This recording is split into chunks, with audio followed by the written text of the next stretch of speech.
A couple of weeks ago, I watched a movie that I wanted to watch for a while. It's Jeanne du Barry.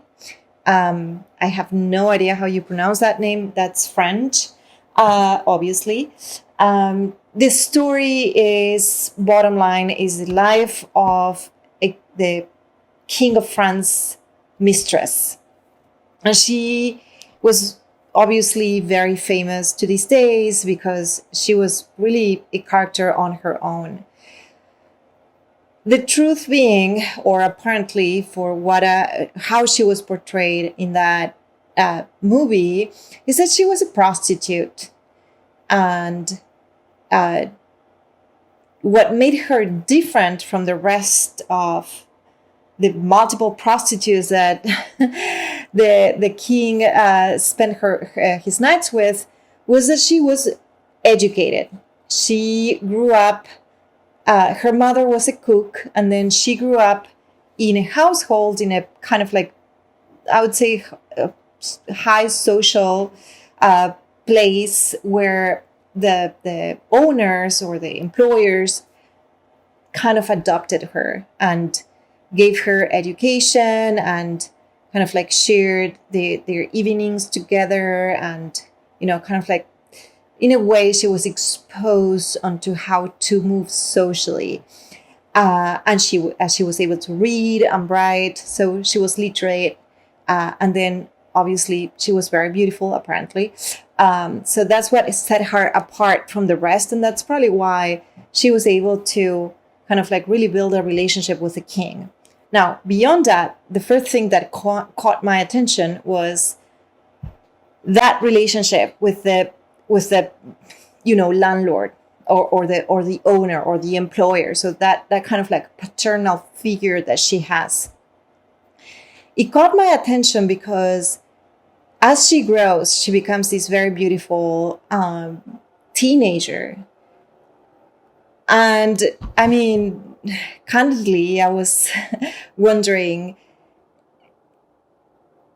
was that really paternal, or was he, kind of like crossing the line a little bit? Because his wife ends up firing her mother, and the two of them end up on the street. That's not explained in the movie. I have not done any research how really that was, but that was the first thing that caught my attention, because at that point I'm thinking, how many of these very young ladies were completely kind of, vulnerable to these situations, and for how many centuries it has been like that. Like, I am aware that this happens today, obviously.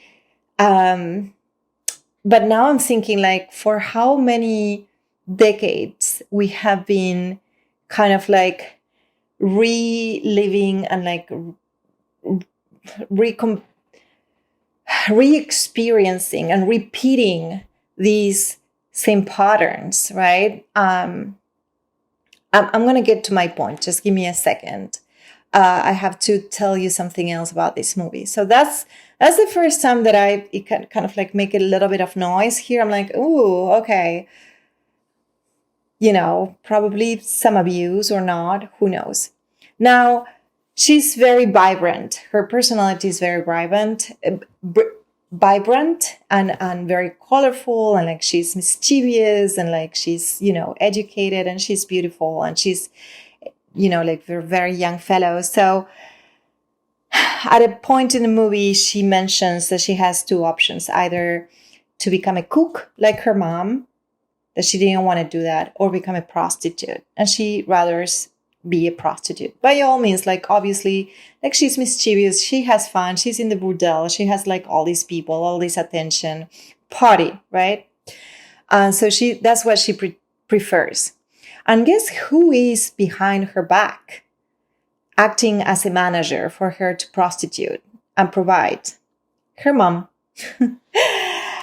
That was the second thing that caught my attention, because now I'm thinking, like, again, I know that this happens in modern day too, but I'm thinking, like, how common was this?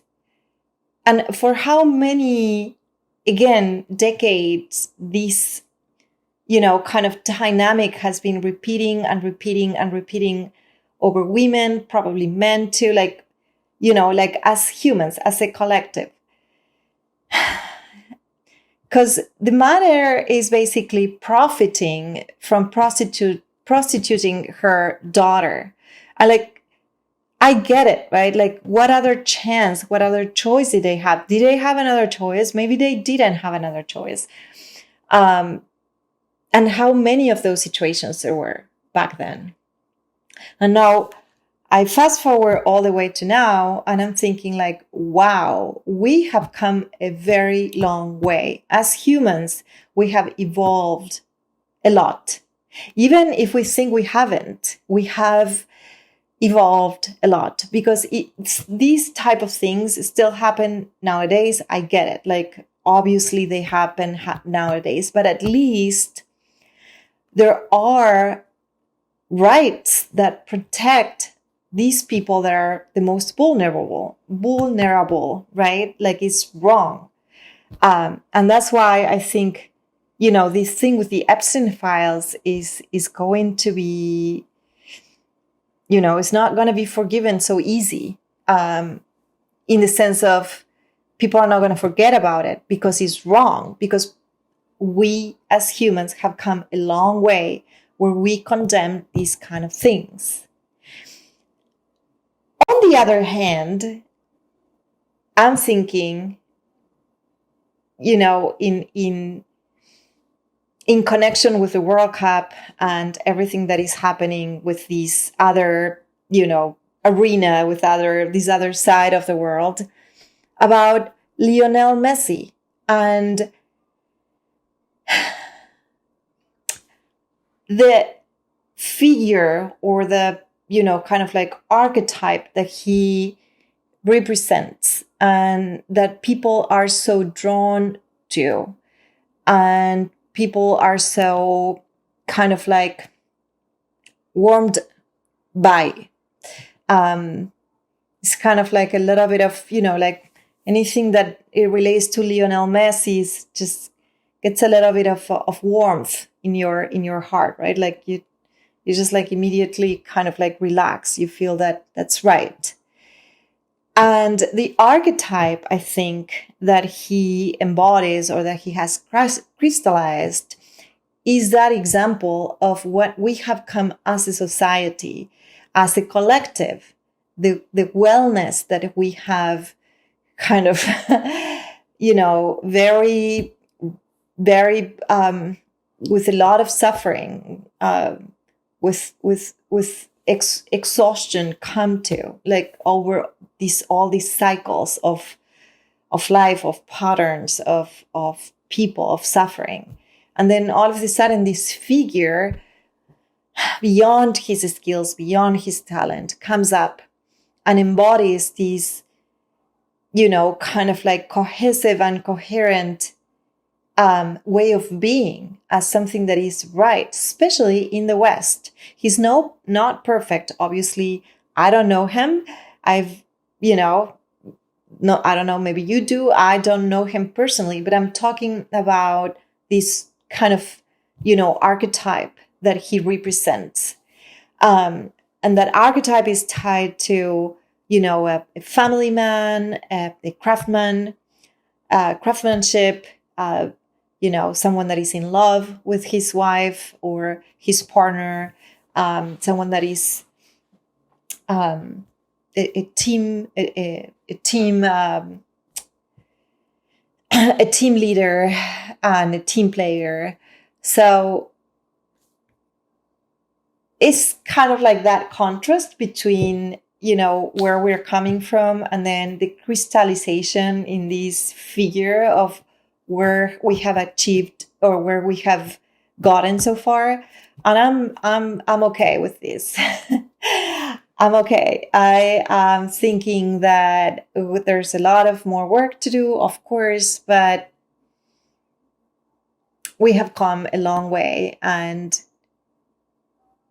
I am happy to belong to this society in the West.